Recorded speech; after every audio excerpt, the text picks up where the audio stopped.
Welcome back to Squawka. I'm Statman Dave and I'm joined by Manchester football correspondent for The Guardian and Observer, Jamie Jackson, and Manchester City correspondent for The Athletic, Sam Lee. And today we're going to be asking the big question: can Raheem Sterling be the Premier League top scorer this season? Jamie and Sam were guests on this week's Premier League preview, so be sure to check that out on the link in the description for plenty of in-depth chat.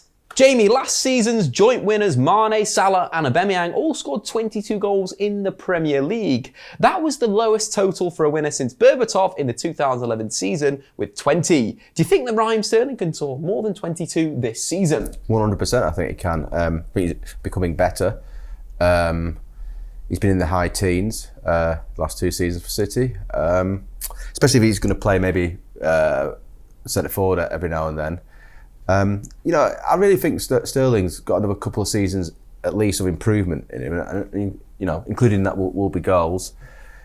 I always thought he was going to be one of these players who would never get over like the psychological barrier, if you like, of sort of missing basically. But something has clicked with him. It's obviously the coaching, Guardiola yet again, Guardiola factor. So yeah, I mean, whether 23 is going to be enough, to win it outright, I'm not so sure. But yeah, I think he can. Listen, if he gets over 20, that's absolutely brilliant, because 18, 19, yeah, exactly. So, he's definitely got it in him. He could still be the sort of one of the world's best players for a few years. He's headed in that direction at the moment. So yeah, definitely can do it. How would you compare him against sort of other players that are in that bracket, the likes of Neymar, Eden Hazard? For me, Sterling is number one. Really? No, not for me. Hazard, until he left, I thought was the best player in the league. Why am I saying that? And I think Neymar's interesting because it's kind of become about how sort of annoying he is recently with Neymar. Do you know what I mean? Yeah. Whereas he can actually play football really well. But I'm interested to know why Sterling ahead of those two. I think that he's improved. You can see his improvement. Right. I think one of the big things for me for top players is you have to see that increase. Right. You look at someone like Hazard, never scored 20 Premier League goals. Sterling is more than capable of doing that. I think his improvement, his finishing, his ability in front of goal is absolutely huge. But Sam, do you think that Raheem Sterling can win the Golden Boot this season? I mean, everything you've just said, I agree with. He's so effortless, really. Like with Hazard, you consider him more getting the ball deep, carrying it, and then scoring a great goal. With Sterling, it's more getting in this area. Within 2 seconds, he's done. And everything Jamie says about how much he's improved and how good he is, I completely agree with that. The only reason I think, in terms of this specific question, can he score more than 22 goals? Yes, he can. Some of the reasons I think maybe not is just because City tend to share the goals around. Yeah. We have to see how it goes. In the preview show, we mentioned how Leroy Sané was often the one getting to the line. They will have to change that. Maybe it'll be Sterling going there and putting the ball across rather than him getting on the end of it. Like I say, they share it around. Other people score goals as well. My tip going into the season was Kane, because I think they've now got more support for him. They didn't get to Barlow, obviously, but they've got more support. They're a stronger team in midfield. They've got more options, more depth. I would imagine he would then therefore score more goals.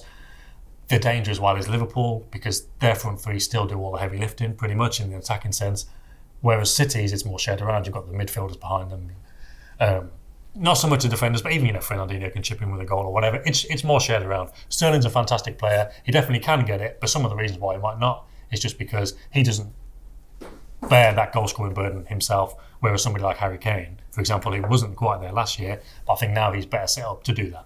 It's an interesting one because Kane's always had this injury problem, and that stopped him elevating himself even. Sterling seems like a player that doesn't get injured. Do you think that's down to his training, that's down to Guardiola, down to Manchester City? I think it might just be a natural thing. Guardiola says sometimes, because Guardiola's always asked about injuries, you'll know that. But sometimes he says, this is why maybe Fernandinho won't play this weekend, older guys. But he mentions people like Sterling and people like Foden. So they don't need much. As long as they're in shape, as long as they're not overweight, they can come back and they can be sharp.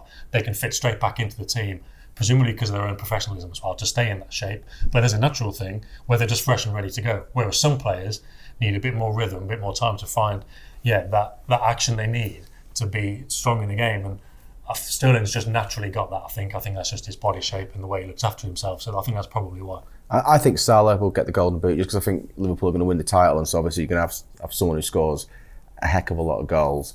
I think last season was interesting for Salah because he had the disappointment of the Champions League of the previous season when he obviously went off crying.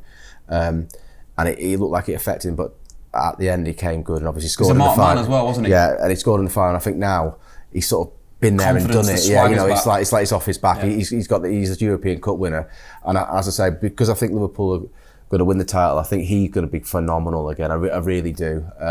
Kane interests me because sometimes, and I wonder whether this will have to do with the injuries, I suppose, but as he gets older, because he isn't the quickest, I just wonder if he's going to end up a little bit. He's going to level out. I think it will just continue improving. I think the vastness of what he's become as a little bit Sterling-esque in a way where, you know, Harry Kane, when he started playing, wasn't this 30-goal-a-season striker, but now maybe.